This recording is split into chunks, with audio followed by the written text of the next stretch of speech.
Do you remember that picture of that Syrian boy, that Syrian child, Alan Kurdi, that had washed ashore? Yes. And Yeah. that picture, there are research studies on that picture. That picture changed immigration policy all around the world. Yeah. It's wild how much an image can, they're powerful.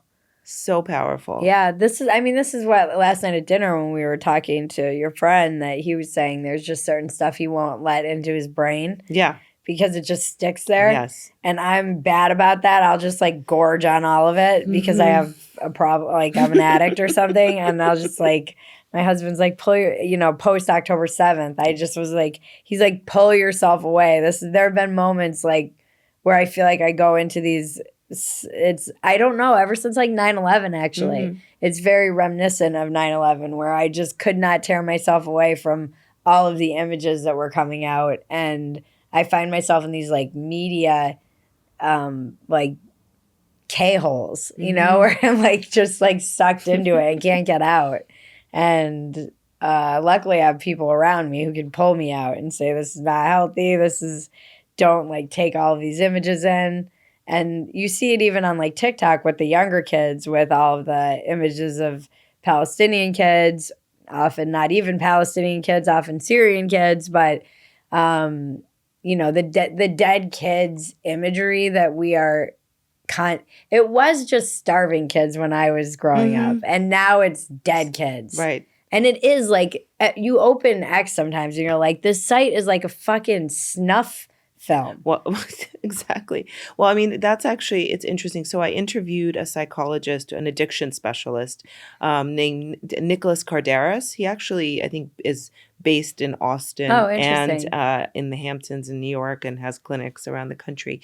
And he was very prominent in speaking out on tech addiction before COVID. And really, from having read his articles and looked at his books, I knew how dangerous it was to put kids on social media and just online all day. But just how addictive that algorithm is and the rise of ed tech. I mean, ed tech is a huge business and has more than like quadrupled its forecasts from pre-pandemic. What's ed tech exactly? It's like Google Classroom. Okay. So all of the tech giants have education technology that they're pushing into schools and into homes, whether it's Google or Amazon or, all of them do. And prior to the pandemic, it was tough because research doesn't show that kids do better looking at screens. Right. And Google Classroom wasn't all that popular. There was a whole great series in the New York Times about that.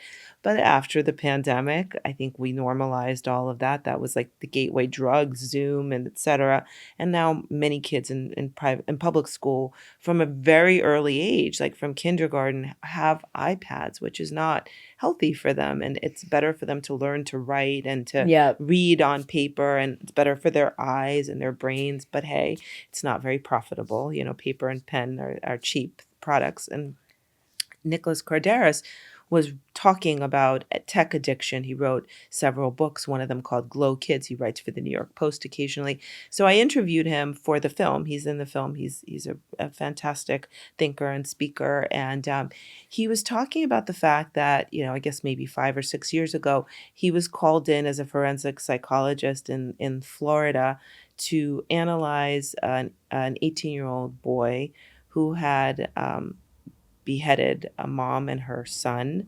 I guess he had befriended them somewhere and he slept over at their house. And he was just an average middle-class kid, like unremarkable in every way. And Nick said, I was very hesitant to go into that prison and meet this young man. I thought he would be a monster. How could anybody do anything like this? But I guess he overcame his trepidation and he did go in. And he said, and I have to tell you, he said, when I walked in, I was shocked. This was the nicest, most polite, most normal boy. I think he was being asked to give an opinion about sentencing or something like that. And he said, I spent many hours with him. And I asked him, how did you get from, whatever, middle or high school to this? And he said, I, came upon an ISIS video online on YouTube. Maybe somebody exposed him to it. And I watched the first one and I was sick. I couldn't handle it. But then I was curious, and YouTube has that algorithm, and it served me another one. And by the time I watched 50 of them, he said, I felt like I could do this myself. And Nick had talked about the fact that you can really get radicalized, these very well-produced videos that tend to lure these young, maybe disaffected men. Yeah. And that's what worries me so much. I mean, I would think something would be wrong with you to get to the point where you could think that. Sure. Like, I don't think a well-adjusted person would, necessarily want to, like, gorge themselves on those, even though I said I watch a lot of this stuff too. But I don't know that you, like, I would be interested to talk to my husband about this because he's a therapist. And I was like, oh my God, honey, I just read this article about AI, and it's like this guy, and he went AWOL and he went crazy, and it turned him psychotic, and he left his wife, and he did all this, like, it was this crazy story that I read. I think it was in Rolling Stone recently. And he's like, okay, well, did he have like a weird, what was his background? I was like, well, he did murder his dad when he was 18 years old. And Jaron was like, okay, so not a normal person. You know, he's like, they always tell these stories. He's like, I don't think that's an AI problem. I think this person was already predisposed to mental illness, and AI and stuff like this makes it worse. Sure. So my husband's always like, he was like dying laughing because I was like, you're not going to believe this story. He's like, I definitely believe this story. Sure. No, and I think, I'm sure that there's more to it than that. But, you know, you read about the shooter in Uvalde as well, like being radicalized with these video games. Maybe these young men are on the border, on the precipice, and they could go in either direction. I mean, when we closed schools, we also took away their access to their sports coaches. Yeah. And physical activity helps you, right? I mean, what was the Fight Club about? Like white disaffected men having to punch each other so that they could feel something. Now I know it's fiction and Chuck Palahniuk's brilliant, but I think that's a real thing. And he was just punching himself. Yeah, exactly. But I think about it a lot because that film is the book 20 years, 25 years old. Yeah. But I think it really is prescient. And I think we're definitely there for these young men who can't, maybe they have no feeling. They're losing their feeling. They're losing their connection and their meaningfulness in life.